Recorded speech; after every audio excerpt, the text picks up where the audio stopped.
You are listening to the Maple Footy Podcast. This is the unofficial football podcast of the North. I'm your host, Sam Little. Find me at official Sam Little on Instagram. There's nothing left to say except for sit back, enjoy, and welcome to the show. Hello, good afternoon, good evening, good morning, depending on whenever you're listening to this. This is the first ever episode of the Maple Footy Podcast. I'm very excited about it, obviously. I hope you are too. Today, for this episode, I will be looking at the Premier League 23-24 season and taking a look at all 20 teams, giving them a general breakdown, and here's how it'll go for each team. A general recap, player of the season, biggest disappointment, was a successful season or a disappointing one, what to improve for next season, and what should stay the same, what to look forward to.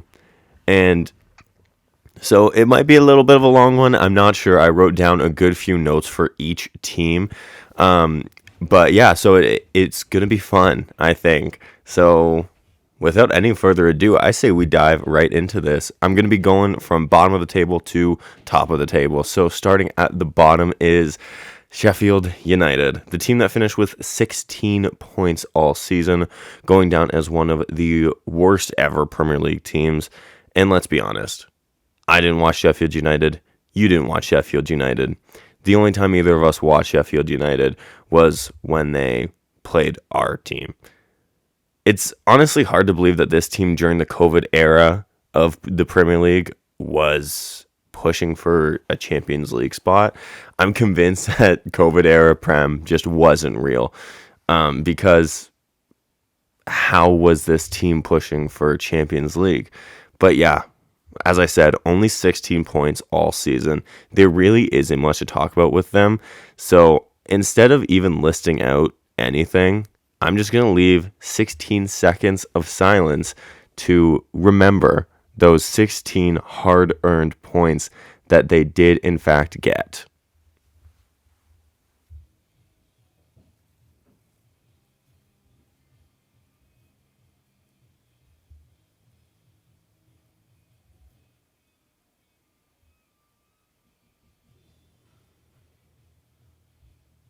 Okay, on to the next team. No, I was not kidding. I'm not talking about Sheffield United. I'm sorry. I don't have anything to really say about the club. Nothing against them. I hope their supporters have a better season next season because they deserve better than what they had to sit through. Paying their hard-earned money to go and watch their team just get 5-0'd every other week. I do actually feel bad for those fans and for anybody that had to tune into that. So anyways, Burnley, team number 19, also getting relegated this season. They'll be playing championship football next season. And yeah, I would say it is kind of a disappointing way in which they went down, given the fact that they basically walked the championship last season in order to get promoted. So it is kind of disappointing to see them just kind of go out, not much fight. But I do think that it is kind of hard for a team from the championship to even compete with the Premier League when they first get promoted. Just the money difference is absurd. But when your manager does come out and say that he thought it would be, brackets, the itness is the Premier League, that it would be harder when you're meandering around 18th, 19th, 20th, I think that there are some expectations to go along with trying to stay up when you finish championship. When you finish first in the championship, and then you have your manager saying something like that. I don't know why he would say that, but, who knows? They say whatever they want, and, I mean, at the end of the day, he's now going on to manage Bayern Munich. I've never seen someone get relegated and get a promotion of that grandeur, but, congratulations, Vincent Kompany, as it looks like that Bayern Munich deal is about to be sealed. But, yeah. It was a difficult season for Burnley. They didn't really compete. Once again, feel bad for the fans. But I will actually do categories for them, as I didn't for Sheffield. Their player of the season was Sander Berg. Much like Sheffield, I'm going to be honest, I didn't watch much of Burnley, but Sander Berg won their Premier League player of the season. And Burnley fans seem to be very happy with that. So I'm going to stick with him. The biggest disappointment is obviously not translating from the championship to the Premier League, which we did discuss is hard, but they still didn't do it. It was always going to be a challenge, but they were dead and buried on arrival, if we're being honest. They never looked like they were going to stay up, and they were relegated weeks before the season was even done. Was it a successful season? No, it was, of course, a disappointing season, going straight back down to the championship. Yeah, you can't, not much more to say. What to improve on for next season, I would say, is consistency. But given that level difference between the Prem and the championship is so large, I think they will actually look far better in the championship next season. That's just my opinion. Like I said, last time they were in the championship, they had basically walked to promotion, so no guarantee that they'll do that again, but I think they may look a bit more competitive than they did this season.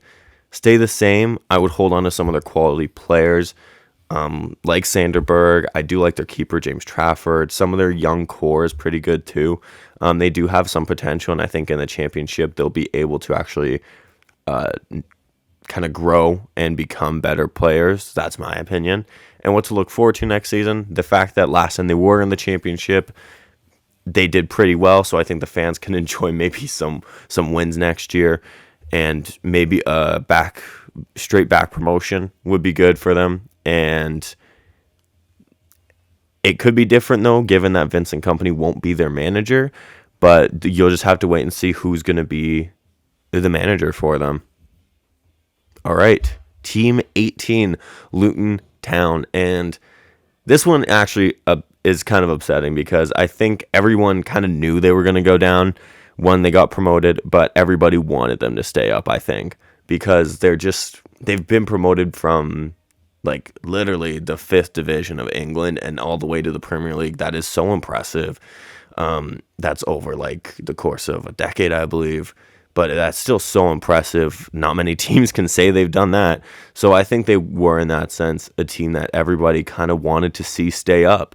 And it is upsetting that they didn't stay up. But I do think that they do have a lot to be proud of in the fact that they really did fight until they couldn't anymore. And I mean, it was really fun to see a team like that in the Premier League. And I would love to see them back as soon as possible. But let's get into the player of the season, and I do think it's Ross Barkley. He was quality. This was such a resurgence of form for him, so much so that it looks like he's going to be going from a relegation-bound team with Luton to potentially playing with Aston Villa in the Champions League next season. So, talk about career turnaround. Didn't really work out at Chelsea. Went on loan to Villa, ironically. During his time at Chelsea, started out good, kind of ended not so good, and then Chelsea released him, terminated his contract. He goes to Nice last season in Ligue 1, does pretty well there, but then comes to Luton, and yeah, I just think he was phenomenal. I genuinely do. I think he's kind of actually hard done by not to be in the England squad for the Euros. He was great, he just oozed class, in my opinion. He was so good on the ball. His distribution was insane. Chipped in a couple goals and assists. It was a complete, I would say, career resurgence for Ross Barkley this season. Biggest disappointment?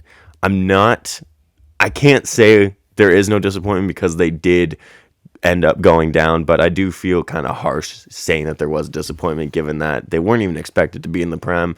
Then they were in the Prem, and yeah, so I guess biggest disappointment is that they did in fact end up going down. Was it a successful season? Obviously, you can't say successful if you don't stay up. Stay the same. That amazing support from the fans for the players was unreal. Their backing of the boys was incredible. I loved that video that came out when they had not officially, but basically officially been relegated against West Ham. And the fans are just serenading the coach and the players. It was genuinely just such a great moment. I think a lot of people gained a lot of respect for Luton's fans, I should say. But yeah, it was genuinely just such a phenomenal moment. And so I would hope that stays the same. And what to look forward to next season. potentially bouncing back. I'm not sure how many of their quality players they'll be able to hold on to. Like I said, Ross Barkley looks like he's going to be on his way out, and I don't know. They do have a pretty championship standard team, so I'm not sure straight back promotion is gonna be in the cards for them. I would love for it to be, but I'm just not sure. But yeah, so that's 3 promoted sides that came back up, go back down.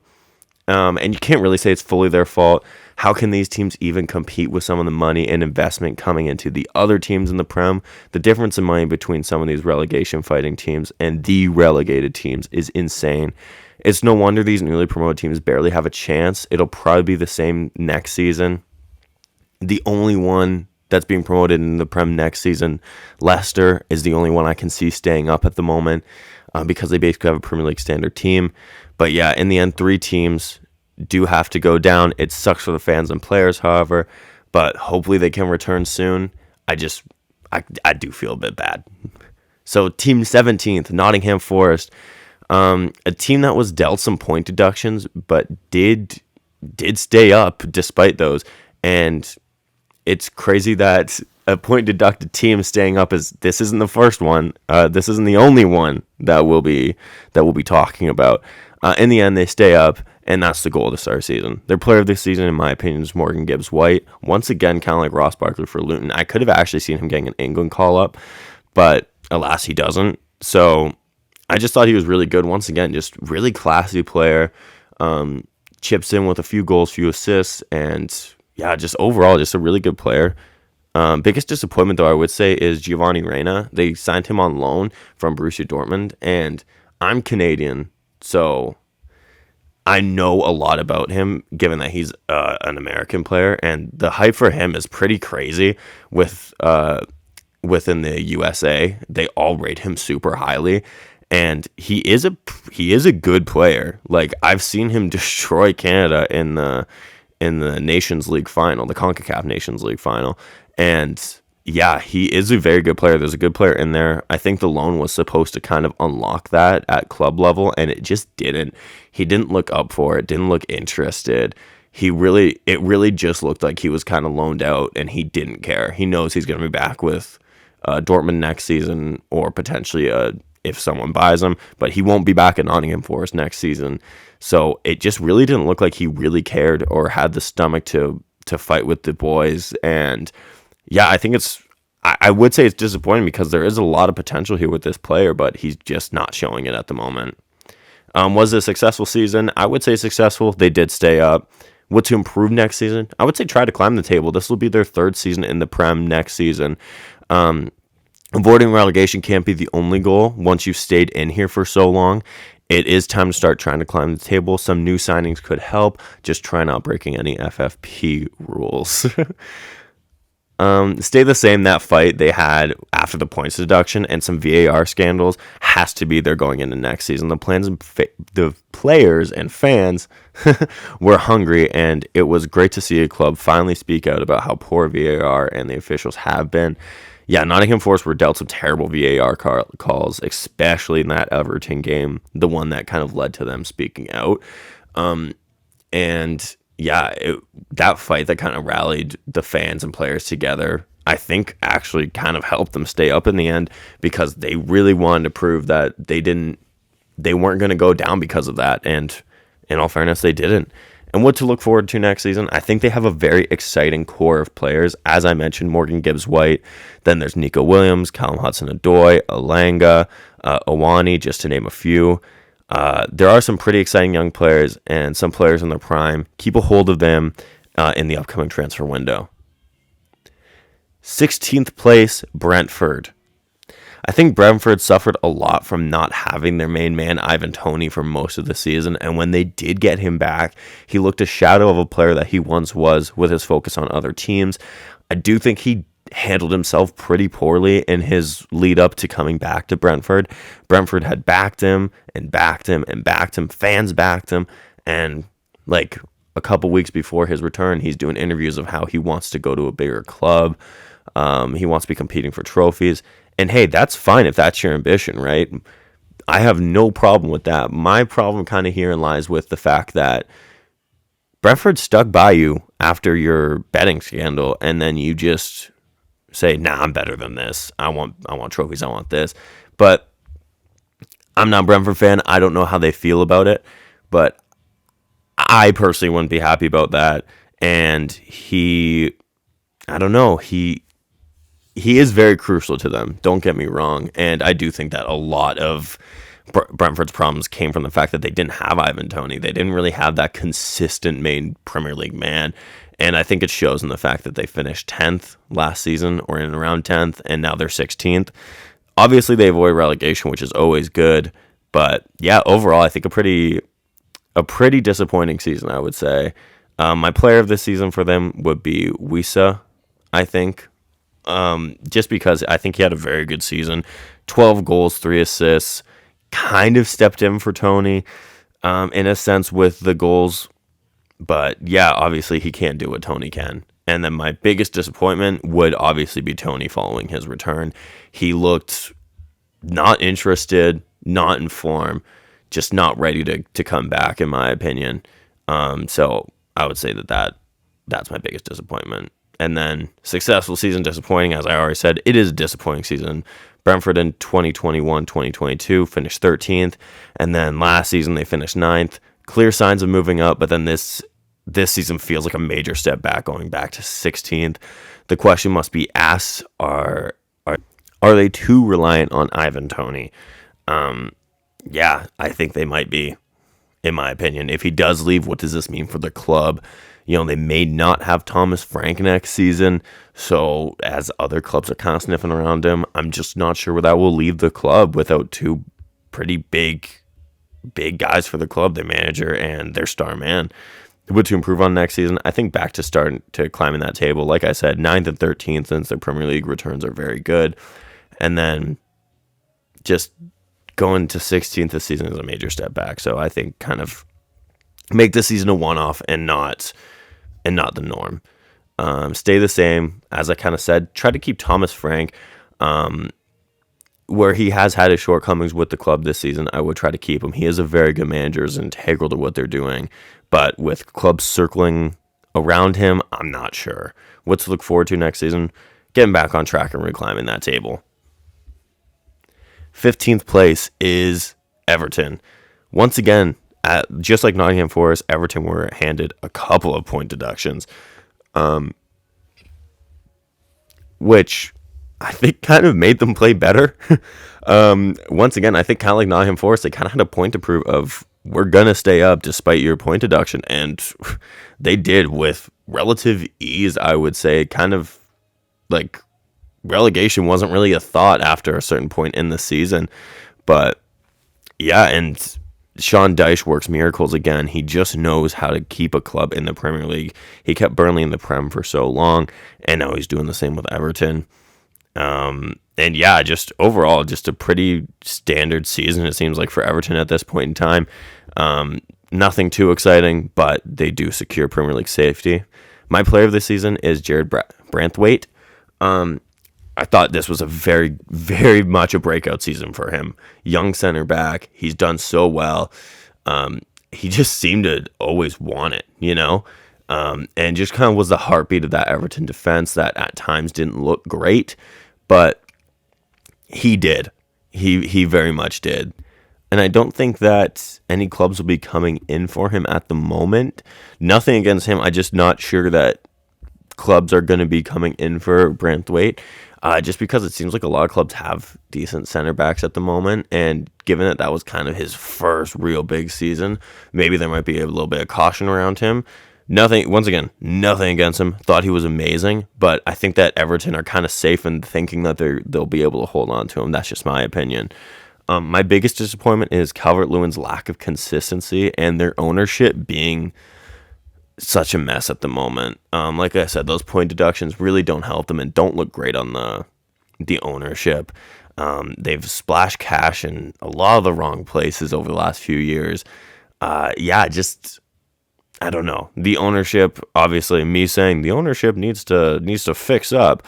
Obviously, they don't care about what I think, but yeah, like come on, these are very passionate fans. They deserve better than this. And Calvert-Lewin's lack of consistency, hasn't been consistent since the end of 2021, I think.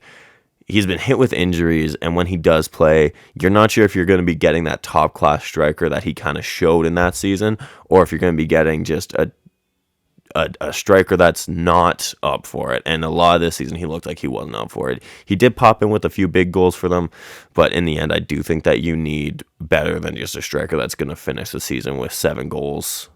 And yeah, that's just my opinion on him. I would say this was a successful season, as they did avoid relegation pretty easily. And the fact that they did have the points deduction is still just mind-blowing that it didn't even faze them. What to improve for next season? I think the recruitment, as I kind of touched upon, the ownership has spent money in just terrible, terrible ways. They'll spend $50 million on some guy that you've never heard of, and he doesn't play great. So I don't really know. They need to fix that up. Stay the same. The incredibly passionate fan base and the atmosphere going into Goodison Park is insane. Anytime a team kind of comes to Goodison Park, you do have that feeling of there could be an upset today of Everton beating them, because like when, say, a Chelsea goes to Goodison Park, you are expecting that Chelsea probably wins that because they are a better team than Everton, but then you see the fans and the atmosphere and you just look and you go, no, these guys are kind of the 12th man today. And yeah, I would keep that the same. What to look forward to? Another season with Sean Dyche. What a man, what a manager. I absolutely love him. He's one of my favorite managers, unironically. I think he's phenomenal what he does. And he's just unintentionally hilarious, and I love him. In 14th place was Wolverhampton Wanderers. An up and down season that I don't think was helped by the fact that VAR had let them down on a number of occasions. I love that Wolves are trying to get VAR gone from the Prem. Well, I don't think it'll help the poor officiating that has also plagued the Premier League. At least I feel like we can maybe put up with poor officiating as opposed to VAR, where there really should be no excuse. A lot of their big players did leave in the summer transfer window, like Ruben Neves and João Moutinho. So I do think that was always going to be hard to cope with, given that a lot of them were just so crucial to the team. So it kind of does make sense that translate into a topsy-turvy season, to say the least.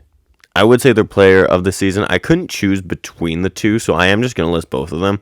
I thought Cunha had an amazing season for them, chipped in with 12 goals and a couple of assists, or the left back, Ait Nouri. Once again, I just thought he was really solid. He was playing the left back role as has kind of been now taught how to play, where they're kind of also an attacking threat while still having the defensive responsibilities. And I think for the most part, he did it very well. And I wouldn't be surprised if maybe one of the top half teams came in for him. So holding on to him, I think, would be pretty crucial. Biggest disappointment would be no top half finish, though, for the season. Wolves have kind of become a team that maybe isn't always top half, but kind of is in around those top half positions. So was it a successful or disappointing season? I would say it's a touch disappointing, but I wouldn't say it's anything like catastrophic. This is kind of Wolves that we've kind of expected over the last few years of, once again, just that mid-table team that was kind of given a couple hard blows that they kind of had to deal with. So what to improve on for next season? Start pushing for that top half again. Wolves have shown they've been able to push for European places in the past.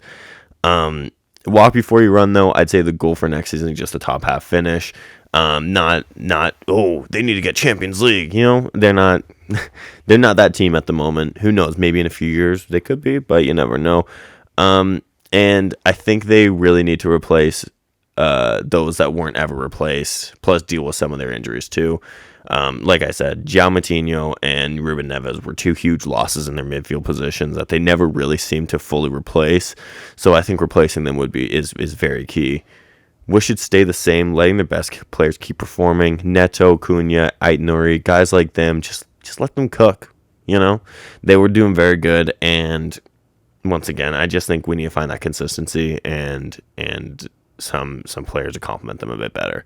What to look forward to next season? Another season of Premier League football, knowing you're most likely pretty safe. I think they are better than what they showed. They can push for those top half positions, but once again, I don't think it's a season that anyone is going into panic or a meltdown over. Team 13 is Fulham. I would say overachieved once again this season with Marco Silva. Did a great job with them. Looking more and more like a mid-table club rather than one that's going to be battling relegation for years to come. Finished with 47 points and 21 clear of relegation. They finished 10th last season, and yes, they were 3 positions lower than what they were last season, but they were only 2 points off of 10th place this season. So, yeah, place-wise, they're a bit worse off, but point-wise, they're not much worse off. I think Marco Silva is doing a great job, and hopefully he will continue with them. My player of the season is João Palhinha. Just such a destroyer in that midfield. No surprise that teams like Bayern Munich were in for him last summer, and I think he really proved his class once again this season. Really did clean up in that midfield. I think he's just such a powerhouse in that midfield, and I do hope that Fulham can keep a hold of him because you can tell how crucial he is to that team. I think the biggest disappointment for this season was they never really found that Alexander Mitrovic replacement as he went to Saudi over the summer.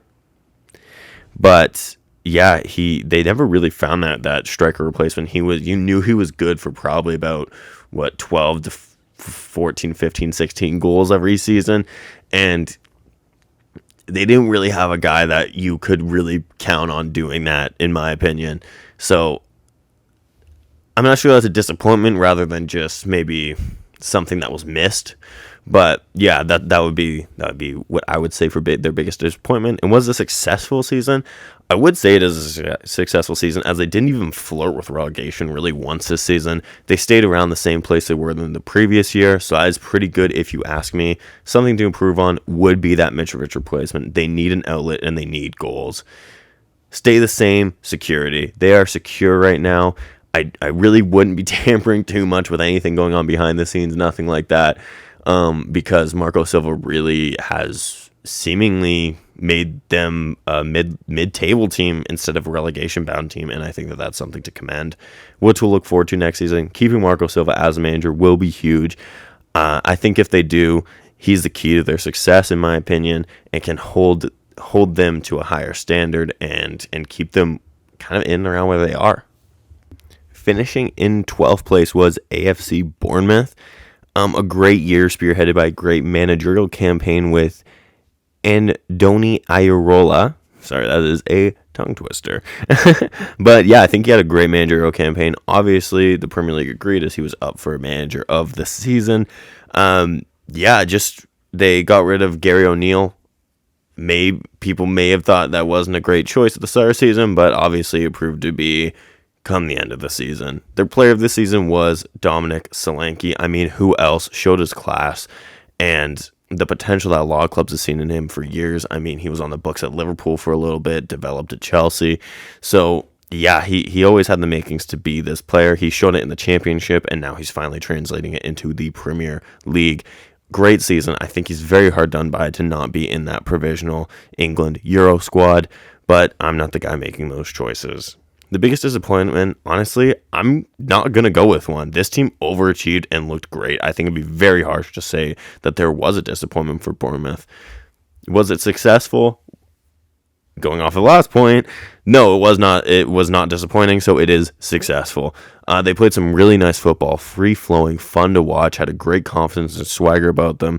Their fullbacks, I thought, were amazing signings with Max Aarons and Kirkez. Both could have been their players of the season if it wasn't for Dominic Solanke. Yeah, I just think that they looked great. What to improve on next season, I would say, is a new goalkeeper. They kind of used Neto, but then didn't use Neto, and then used Neto again. He doesn't look great. He's kind of aging now, too. I would be looking for a new number one. Staying the same, keep the manager. Hold on to him for dear life. Don't let someone come in and take him. I think that there's a lot of potential with him, a lot of potential with this squad. So keep that manager.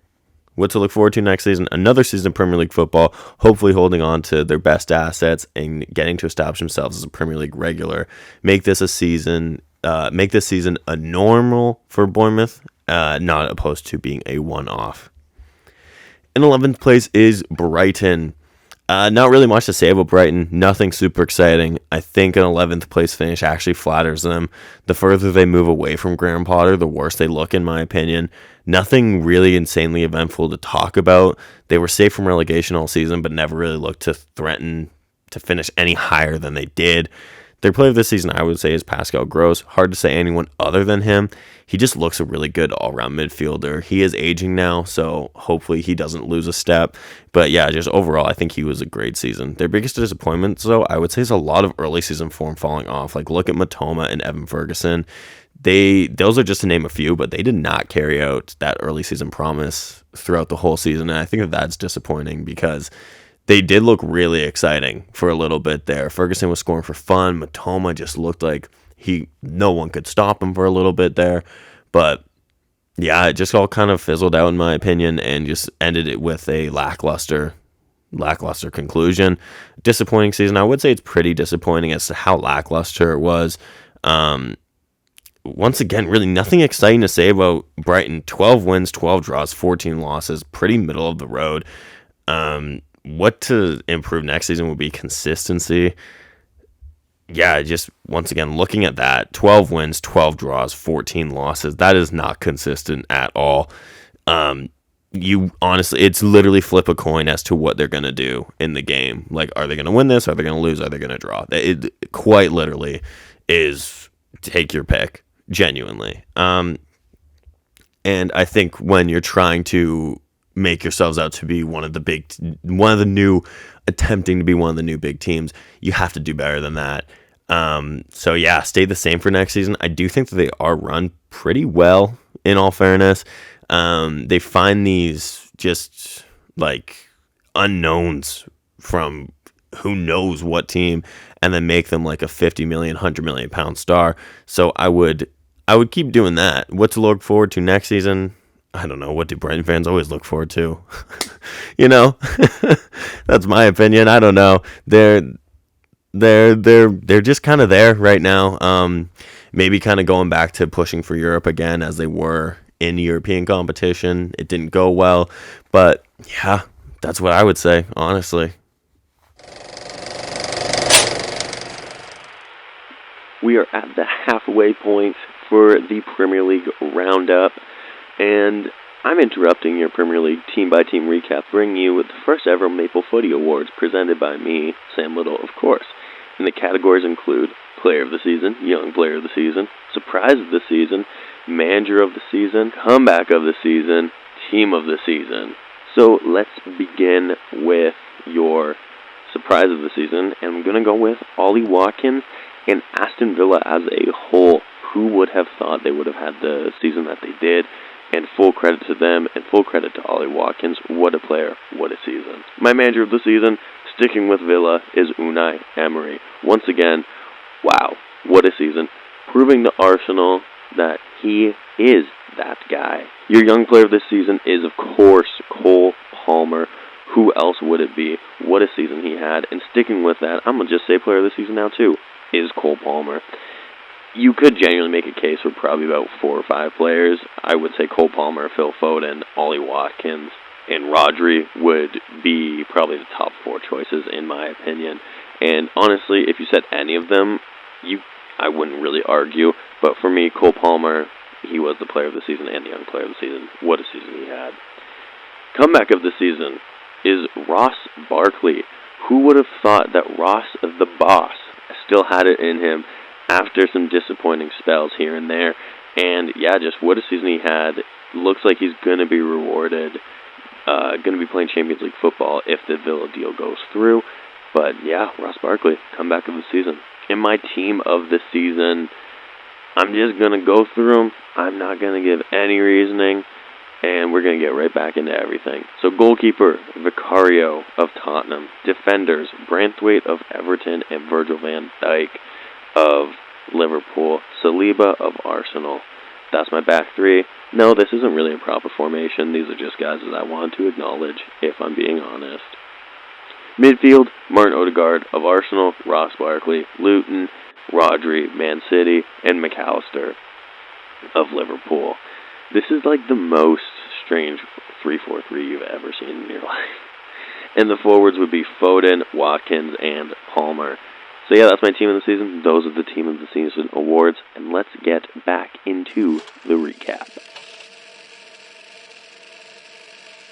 In 10th place, Crystal Palace.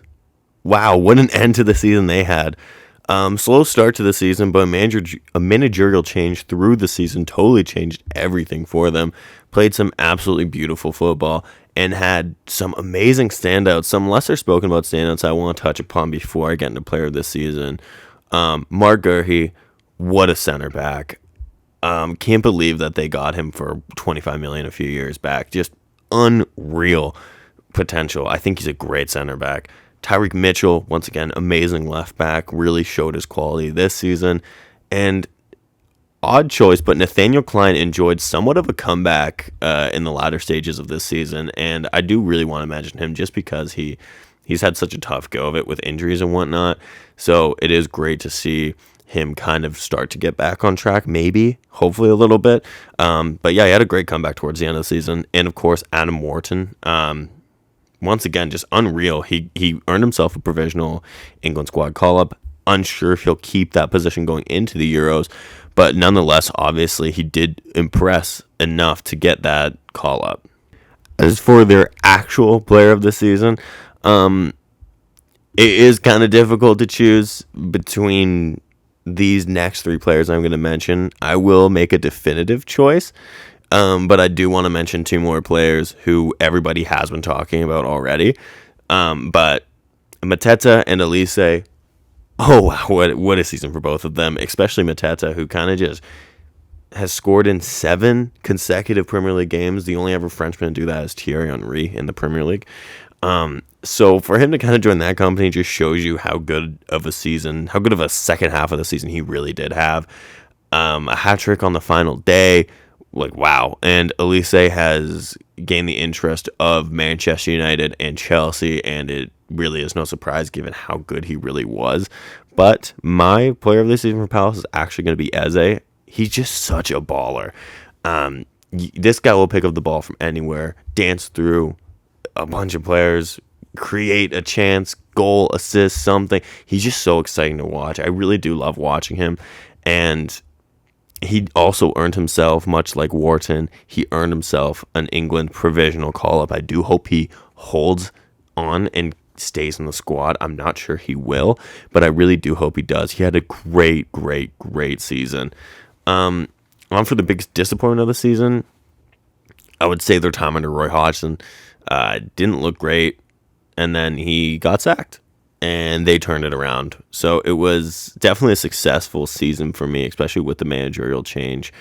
Going from Roy Hodgson to Oliver Glasner, I do think it was just such a great change for them. And judging by how they ended the season, it was the right choice to bring him in. What to improve on next season, I would say, is more consistent form.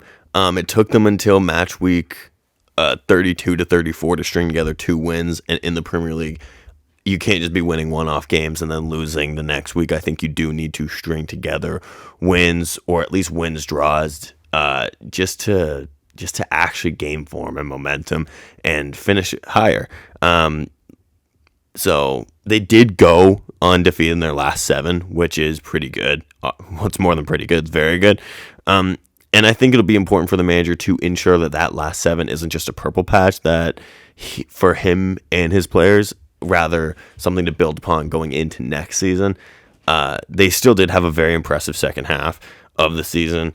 But yeah, I would hope that they can expand on that 7 games and make it more. That's the norm. That's my opinion. Stay the same. Honestly, let the ballers ball.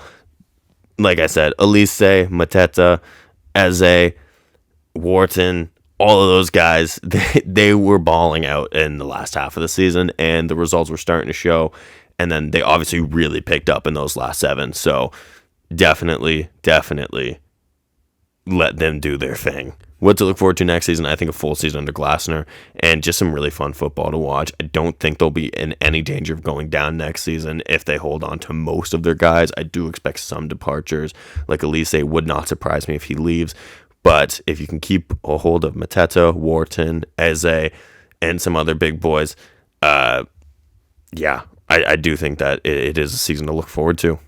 Finishing in 9th place is West Ham United, and they definitely had themselves a very strange season. They finished in 14th last season, so there was an improvement in the table, but last season they also won the Europa Conference League. This season they did not win anything, and I do think it was reflecting the fact that David Moyes was let go by the club. He won't be coming back. Julian Lopetegui will be coming in for him. But yeah, just an up and down season for them. Player of the season, I would go with Kudus. He was a standout for them. That bicycle kick he scored on the final day, by the way, was wow. Flicks it up by himself and bang, bicycle. Wow. Just what a player they have on their hands with him. Hopefully they can keep a hold of him. I do want to give another shout out to Bowen because he just had another very good season. I think he goes under the radar now because you just kind of expect him to have a good season. So, and he did, obviously. The biggest disappointment, I would say, is not securing any type of European football for next season.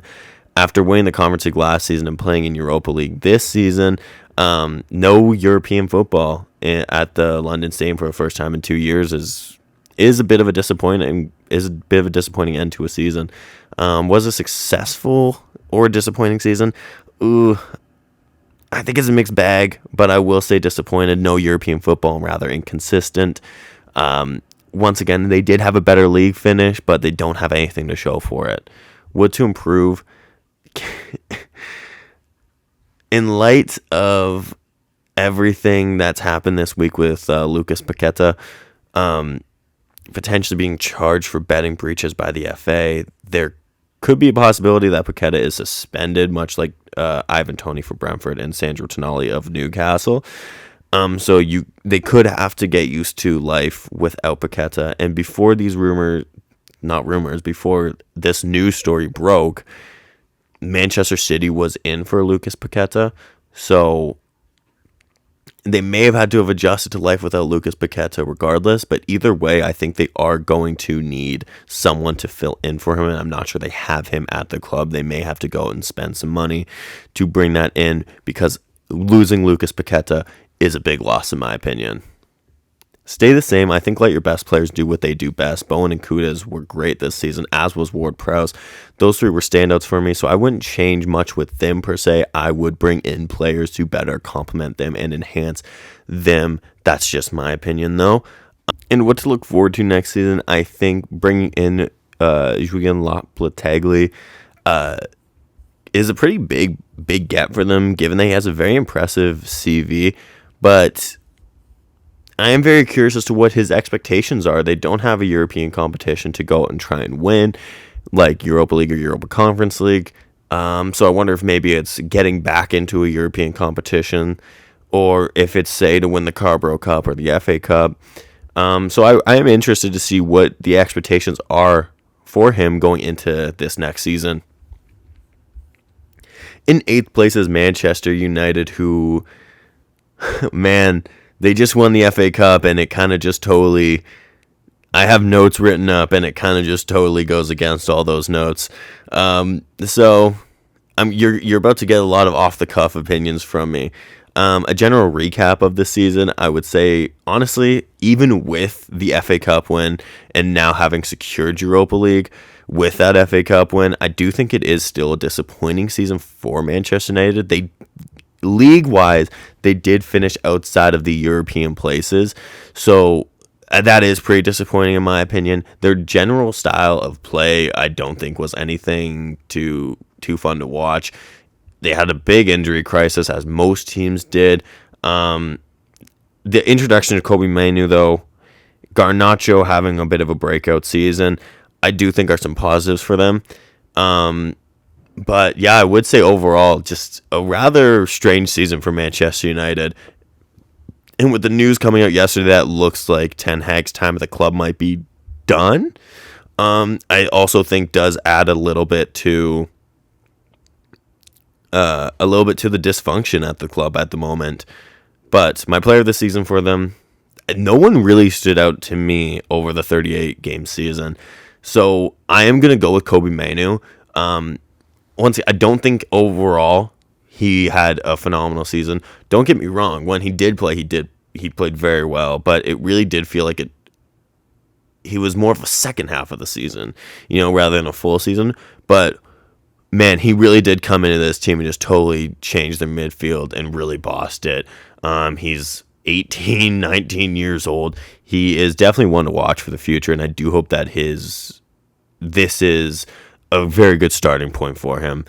Their biggest disappointment of the season, I think you can honestly take your pick between just injuries, players underperforming, and Marcus Rashford just not performing at all. Mason Mount injured all season essentially, didn't really do much.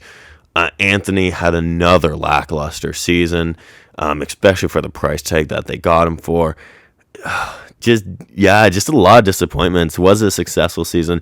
Manchester United fans would probably disagree with me given that they just won the FA Cup and secured European football, but I would still say it's a disappointing season because this shouldn't be Manchester United's goal. They should be at least getting in those Champions League positions, and just playing better football than they were playing. They looked uninspired most of the season, uninterested, and just a lot of players not performing to the caliber that they should be performing to. What to improve next season? Overall style of play, I think needs to be improved. They don't look an exciting team, and they don't look like a team that can really challenge for anything at the moment. Once again, I do know they just did win the FA Cup, but I mean, they don't look like they can really challenge for those Champions League spots at this moment in time. They don't look like they're anywhere near their City rivals with City. They just don't look that team that they used to be, and they haven't looked like that for a very, very long time. Stay the same. Hopefully, let Kobbie Mainoo cook. Let this guy cook. He does have a very high ceiling, and I think he is very exciting. Keep those young players in the team. I think they are performing better than a lot of their quote-unquote superstars. Like I said, Garnacho, Mainoo, they looked like they were actually performing a lot better than a lot of the other players. And what to look forward to next season? They did secure Europa League, so I guess you can look forward to European competition. And potentially a new manager could bring in new life, but how many more times can we say that about this Manchester United team post-Fergie? Every single manager comes in, we always say, well, they have a new manager, maybe they're going to return to that Fergie form. I don't know. I'm not sure. It depends on who they get, if Ten Hag leaves. So, yeah, just a strange season for Manchester United, in my opinion.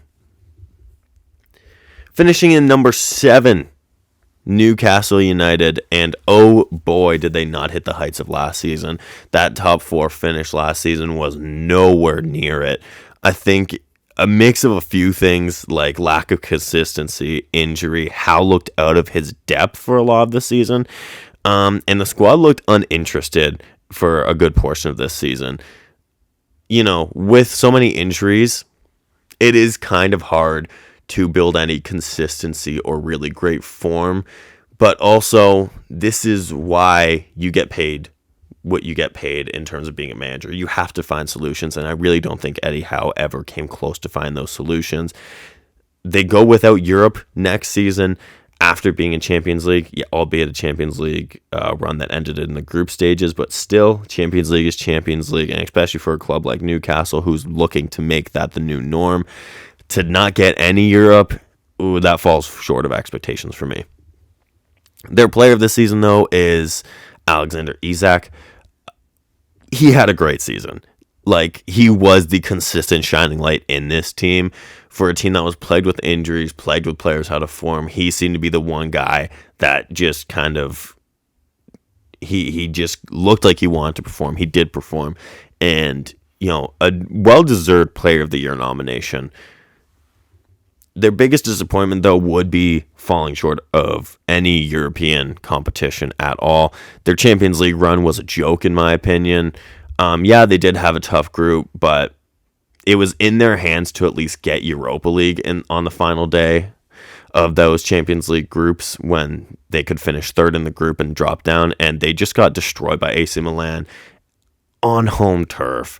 And I do think that's a disappointment. And like I said, no Europe for next season is a very big disappointment for me. What to improve would be consistency and hoping that their players can stay fit. Like I said, I don't like to use those injuries as an excuse for them underperforming, but it's hard to look at their season and not mention their injuries. So hoping that their players can stay fit and gaining that consistency. Stay the same, though, as the fan support. The fan support was unreal, especially towards the start of the season when they were riding that high of Champions League football. The fan support was great. What to look forward to next season is less of a schedule. I actually do think that Champions League football kind of hampered them a little bit with adding to their schedule. Once again, in my opinion, if you want to be considered one of the big boys, you have to show up and be one of the big boys on the big occasions, and they weren't. So you have to prepare for squad depth going into a Champions League season, and I don't think they did. But less of a schedule can really help their form, and keeping hold of some of their players, keeping some of them fit, I think should be the goal for next season. Number 6, Chelsea Football Club. I'm going to be honest, this is my first episode. I wasn't sure I wanted to say it, but I will say it. I am a Chelsea fan. I have been for my whole life, basically. They were blue and they had Frank Lampard. That's why I chose them. But, just wow. A very up and down year. I have a lot to say about them. I actually wrote down almost no notes for them because I do have a lot to say about them. So, oh, man, I don't even know where to begin. They looked uninspired without a real leader all season. I don't think Pochettino had a very good season. They have now sacked Pochettino this season. I think there's a deeper discussion to get into of whether or not Pochettino should have kept his job. I think he should have been sacked on a number of occasions this year. 4-1 against Liverpool, the Carabao Cup final as well. 5-0 against Arsenal. Those are just off the top of my head when he should have been sacked. He didn't look great all season. The team looked lost. They didn't look like they had any tactics or any real playing style. And yet, they still secured European football. Of course, now with Manchester United win the FA Cup, it means Chelsea goes Conference League, which I think is a lot worse than Europa League, in my opinion.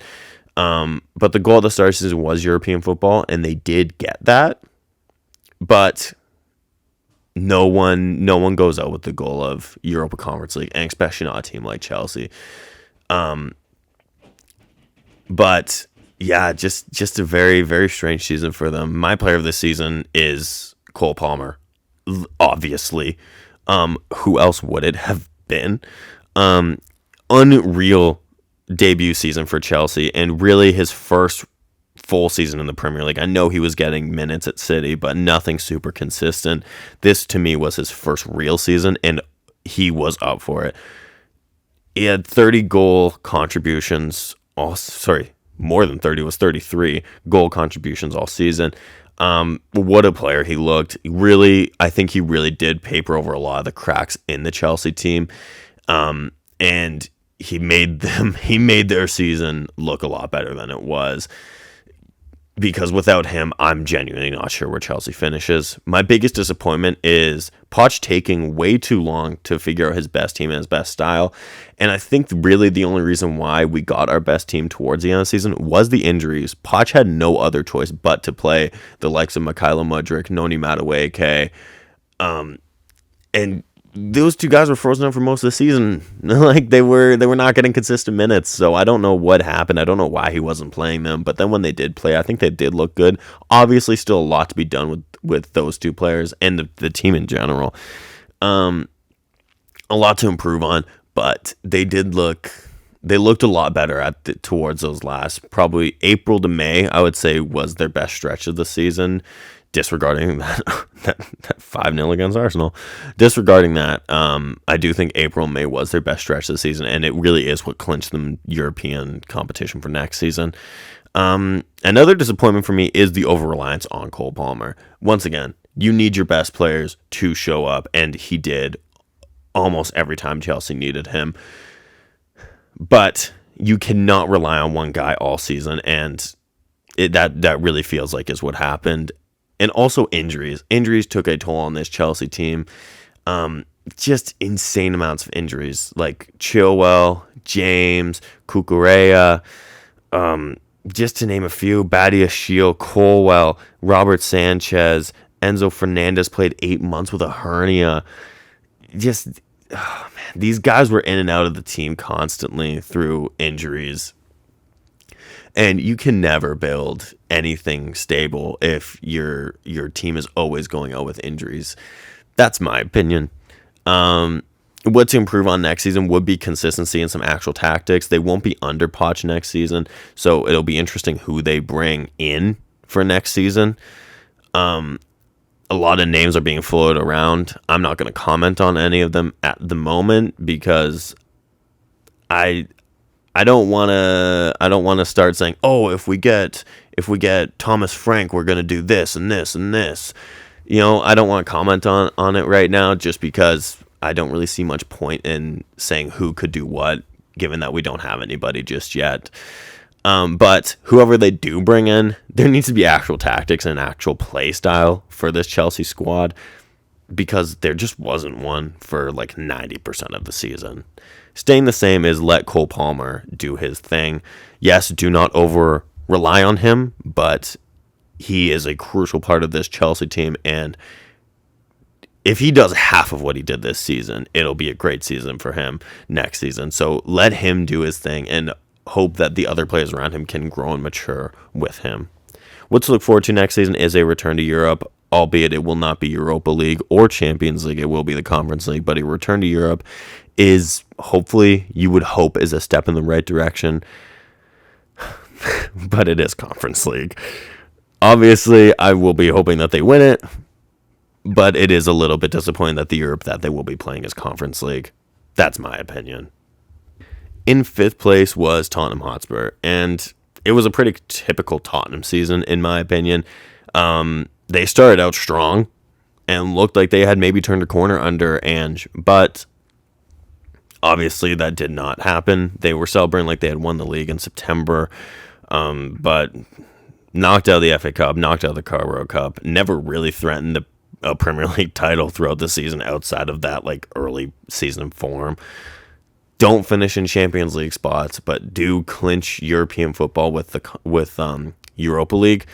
But yeah, just a pretty typical Tottenham season. I really don't have a whole ton to say about them, if I'm being honest. My player of this season, though, would probably be Vicario. I thought he was a very good goalkeeper this season, in a pretty weak season for goalkeepers in the Prem. So maybe he's the best of an average bunch, but I do think he looked pretty good. A disappointment for them this season was still no trophies and not really threatening anything. They bring in Ange thinking that he's going to be the guy to help them turn the corner, as they have done with so many managers in the last few years, like Jose and Conte come to mind. But yeah, they just don't look like a team that's going to be threatening for anything big in the next few seasons. Another disappointment for me is honestly that purple patch at the start of the season. Because once again, they start out with so much promise and then they just totally fizzle out every season. Players were looking great at the start. Like, look at James Maddison. He was looking phenomenal, unplayable at the start of the season. And then nothing towards the end of the season, just nothing. And I actually really like James Maddison as a player, but you have to carry out this form through an entire season. And it wasn't just James Maddison, obviously. It was a majority of their team. but they don't carry the form through, and when you can't carry the form through, you're never going to be able to finish higher than what they are finishing at the moment. Was it a disappointing or successful season? Honestly, this is the only team where, as I go, it wasn't either. It was a typical Tottenham season. They weren't successful, but they weren't disappointing. This is what you expect from this team. So I can't choose one because it was exactly as expected. What to improve on for next season? I don't know. If I knew, then I'd be a millionaire because I would be coaching Tottenham if I knew how to improve their standards, this team, because Jose couldn't do it, Poch couldn't do it, Conte couldn't do it. I really doubt Big Ange will be able to do it. Stay the same. I don't know. Why? Stay the same would be to keep not winning trophies, keep not really challenging for anything. So I don't know. You'd actually want to become different, in my opinion. They want to challenge for trophies. They want to win these trophies that they're not winning. So I would actually say change things up for Tottenham. Do something different. What to look forward to next season? That purple patch at the start of the season is going to hit for those Tottenham supporters. And I really hope that they enjoy August to September. Finishing in fourth place is Aston Villa. And I mean, what a season for them. Secured Champions League football. Unai Emery did the double over the club that kicked him to the curb in order for them to not win the Premier League. Just, yeah, what a season for Villa. Like, who expected this? Like, really? I know Unai is a great manager and got them Conference League football last season, but did anybody have Aston Villa finishing in the top four as a prediction for this season? Like, even the most optimistic Aston Villa fan, did they have it? Because this was unreal. Aston Villa's in the Champions League next season. They returned to the competition for the first time in a very, very long time. And just credit to Unai Emery. He's totally turned this club around. Steven Gerrard had this club looking like they were bound for relegation. And Unai has come in and made them a Champions League side with very minimal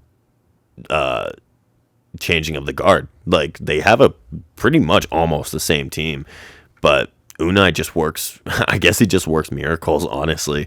My player of the season for them is, of course, Ollie Watkins. I think you could make a case for him being the player of the season in all of the Premier League. He was phenomenal. Just phenomenal. Scoring goals for fun, but also added assists to his game, which is something that not a lot of strikers can do. So for him to be doing this is amazing. I do hope that he gets to show that in the Euros this summer. I'm not sure he will, because there is this guy named Harry Kane who also plays his position. So I'm not sure Ollie Watkins will be able to, but wow, what a season for Ollie Watkins. He won the Playmaker of the season, finishing with the most assists in the Premier League. So this guy he's just top class in my opinion, and I honestly think that he's going to be staying at Villa. I don't see any rumors at the moment of him going anywhere. So I think keeping hold of him will be huge. My biggest disappointment is it feels insanely harsh to say anyone or anything was disappointing. Maybe not winning the Conference League or a domestic cup you could say is a disappointment. They kind of crashed out of the FA Cup against Chelsea. But I don't really want to say it's been a disappointing season. That feels very nitpicky. I doubt that any Villa fan is going to look back on this season going, man, I really wish we had won the Carabao or FA Cup. Like, they got Champions League. What can you not be happy about there? I'm very interested to see how they're going to fare in Champions League. I think it'll be very interesting. Was it successful or disappointing? It was obviously disappointing. No, it was a very successful season. To say anything other than that would just show that I have no ball knowledge at all. So yeah, it is a very successful season. And what to improve going into next season? Maybe a domestic cup run under Unai, as he is a great cup manager. I mean, look at how many Europa Leagues he's won. Get Villa some silverware. I think that's what you can improve on next season. Just whether it is that Carabao or FA Cup. Obviously, I don't think they'll be challenging for Champions League next season, but to be there, I think is a huge accomplishment. Stay the same. Literally just keep doing what they're doing. Like, everything about it. Don't change it. Just keep doing it. That's what stays the same. And what to look forward to is obviously Champions League football. Champions League football. Finishing in third place was Liverpool. A very good season, cut down by about a 2-week span that saw them crash out of every competition. They do end up winning the Carabao Cup, which is an accomplishment, of course. But no FA Cup success, no Europa League success, and no Premier League. Oof. It is kind of, it's a lackluster end to what was looking like it was going to shape up to be a good season. Well, a great season, I should say. It was Klopp's last season with the club, as Arne Slot has been confirmed to be the manager going into next season. So he'll be the new manager, a first new manager since Jurgen Klopp took over 9 years ago. My player of the season, Alexis McAllister. He looked insane. It took him a little bit to hit the ground, but he very much did pick up form and looked unplayable at parts of this season. He was the man of the match in most games, in my opinion. He should have been man of the match in most games, but yeah, he looked great. Harvey Elliott also had a bit of a breakout season, but I really don't think he comes close to Alexis McAllister. I do think it was Alexis McAllister and everyone else for Liverpool this year. The biggest disappointment would be bowing out of the Europa League in the manner of which they did. They had no fight, got battered 3-0 at Anfield on a European night against Atalanta. Yes, Atalanta did go on to win the competition, but still, you cannot be losing 3-0 at Anfield in Europe. I think it's just, honestly, a disgraceful performance.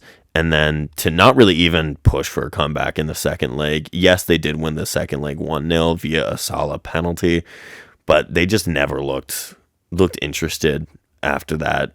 After that 3-0. And I would even go one step further. Their biggest disappointment of the season is that week where they just got knocked out of every competition. Atalanta in Europa got knocked out by United in the FA Cup, and their title hopes took a massive nosedive. That week to 2 weeks was really a nightmare for Liverpool and really saw their season kind of crumble. Was it a successful season? It is a bit of both. They did win a trophy and secured Champions League football next season, which is always a big accomplishment. And it's a return for Champions League for them. So definitely that is successful. And they did bring in guys like Kwanzaa, Bradley, Endo even enjoyed a bit of a good season. McAllister and Elliott were obviously mentioned. But for much of the season, they showed no heart, no desire to win the Premier League. And they kind of just gave up, which is very uncharacteristic of Liverpool.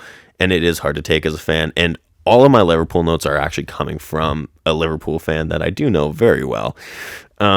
So these aren't really my opinions. I have sprinkled in some of my opinions, but a lot of this is from him. So this is not me saying this, Liverpool fans. Please don't get mad at me. This is a Liverpool fans. Get mad at him is what I'm saying. No, obviously don't get mad at anyone, guys. But yeah, no, I think it is pretty hard to take as a fan seeing your team do so well for a good portion of the season, and then just towards the latter stages just totally just show that they don't want it. I thought Van Dijk, while he did have a good season, I think showed his lack of captain qualities. I don't really think that he ever really threatened to show that he would drag his boys to a title to perform better, which is a bit disappointing. But he did individually. He had a great season, I think. But as a captain, I'm not sure he looked the part for a lot of the season. What to improve on next season? Speaking of Virgil van Dijk, their defense has to be more consistent, and they can't always give up these easier bad goals, go behind or choke leads, and their chances have to be capitalized on, because like Darwin Nunez cost them $70 million, I believe, and this was his second season in the Premier League, and people can pull out all the stats they want of, well, he scored X amount of goals. He should have had double of what he scored. Genuinely, I'm not exaggerating. He should have had double. He is a highly entertaining character to watch, but at the end of the day, you need someone that's going to pop in those goals. I mean, look at City with Haaland. Obviously, yes, he does have a better team around him, but Haaland scores goals. Darwin Nunez will miss a sitter from 6 yards out. You cannot rely on that. Luis Diaz missed so many chances as well this season. Mohamed Salah looked a shadow of himself for the second half of the season. It's hard to compete for a Premier League when you're not scoring consistently. Staying the same, keep that young blood in there and help them develop. Like I said, Kwanzaa, Elliott, McAllister himself is only 23, 24. Keeping these young guys in this team, I think is really good. And they do need a changing of the guard, I believe. I think that they need to start ushering out some of these guys. You did see Joel Matip will be leaving. Thiago will be leaving. I think there will be more outgoings. Those are just the confirmed ones at this moment in time. So I do think that bringing in some new guys and letting some of the old guys go could maybe help them. And what to look forward to next season is a new voice and a new direction, revitalizing some of these tired players, the ones that they hold on to, and lifting trophies. And this is also from a Liverpool fan, Trent Alexander-Arnold winning a Ballon d'Or.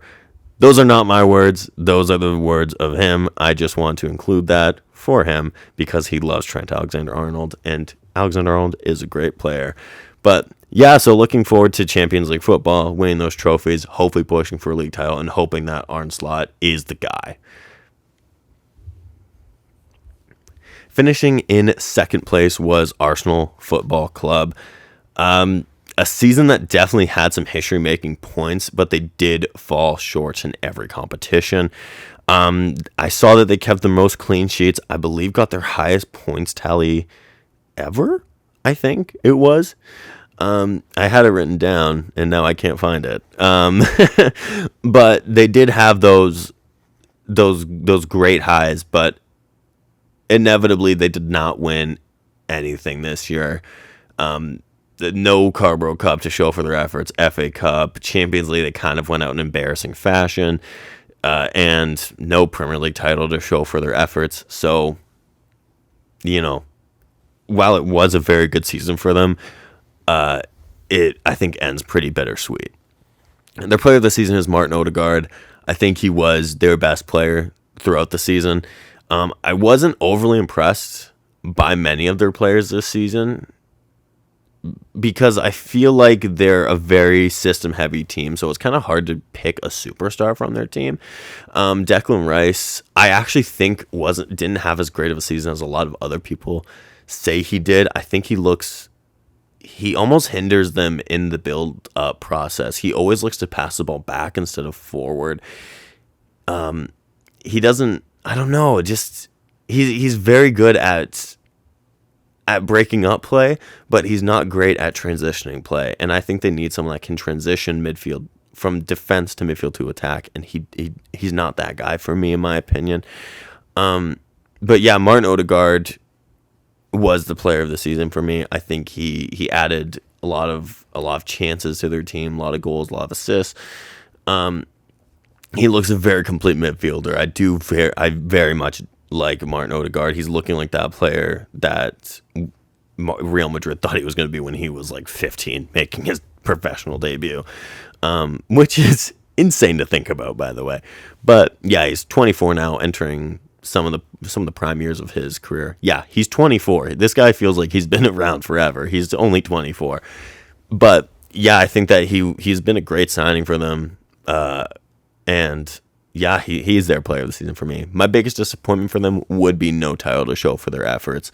They did push City, but kind of after that Aston Villa game in April, I think everybody knew that it was City's now to lose, and title race City does not lose come crunch time, and they didn't. And I think Arsenal kind of paid for some of their early season results, because I know they went undefeated in 17 of 19 of their last games.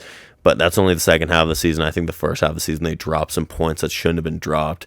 Draws against Chelsea, losses to Aston Villa, I think really ended up biting them come the end of the season.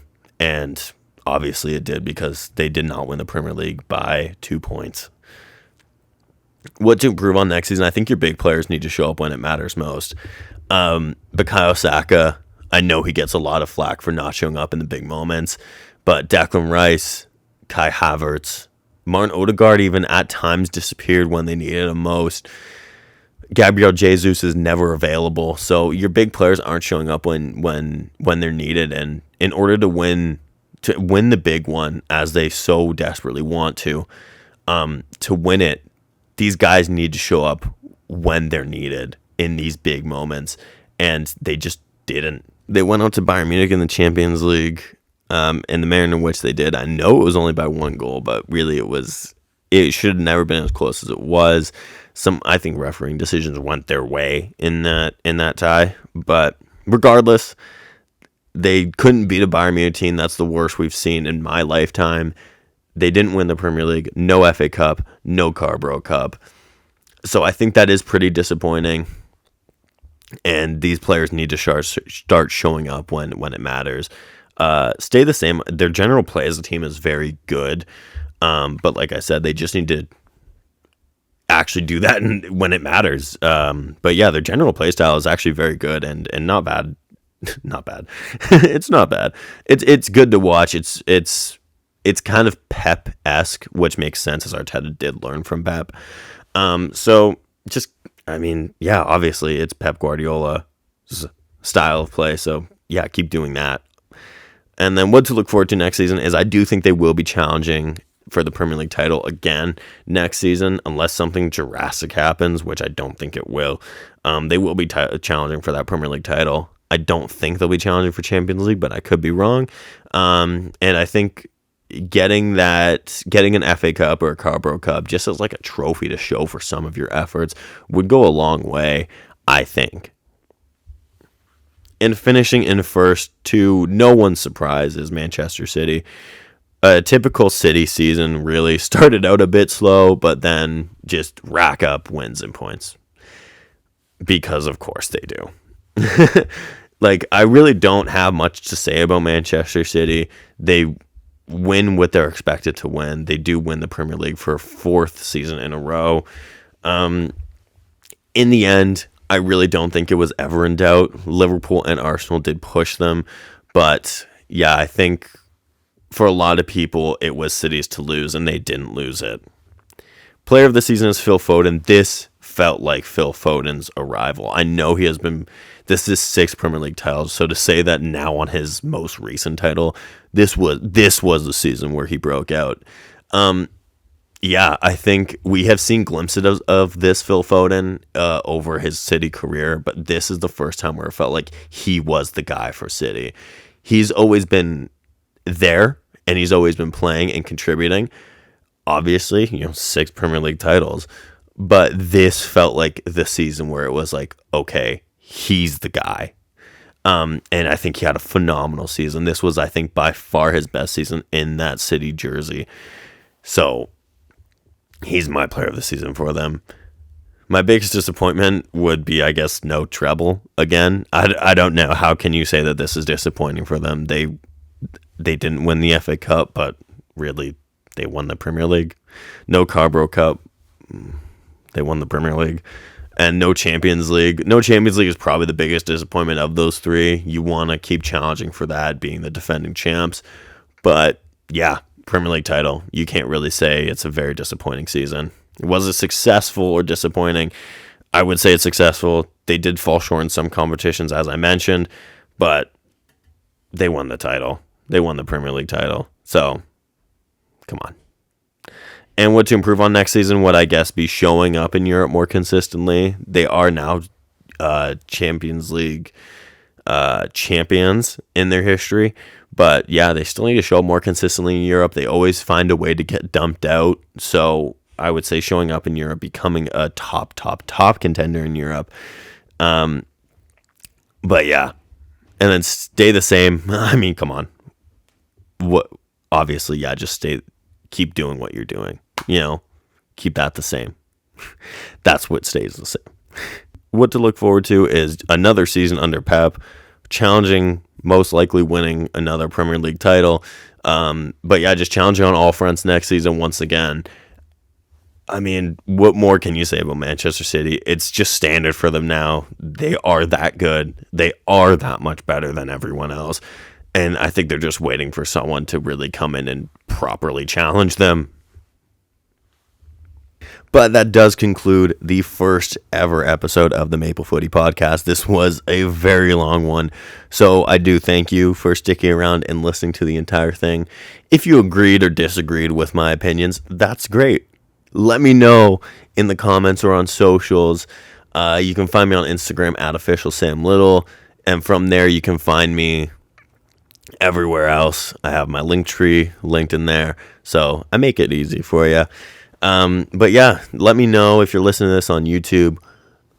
Comment below what you think. What you think of some of my opinions. Are you a West Ham fan, Burnley fan, Sheffield fan, Chelsea, Arsenal, Tottenham, Liverpool, etc., etc.? Let me know. I'm excited. I had a lot of fun doing this, and yeah, a lot more to come. So do stay tuned, and thank you so much for listening.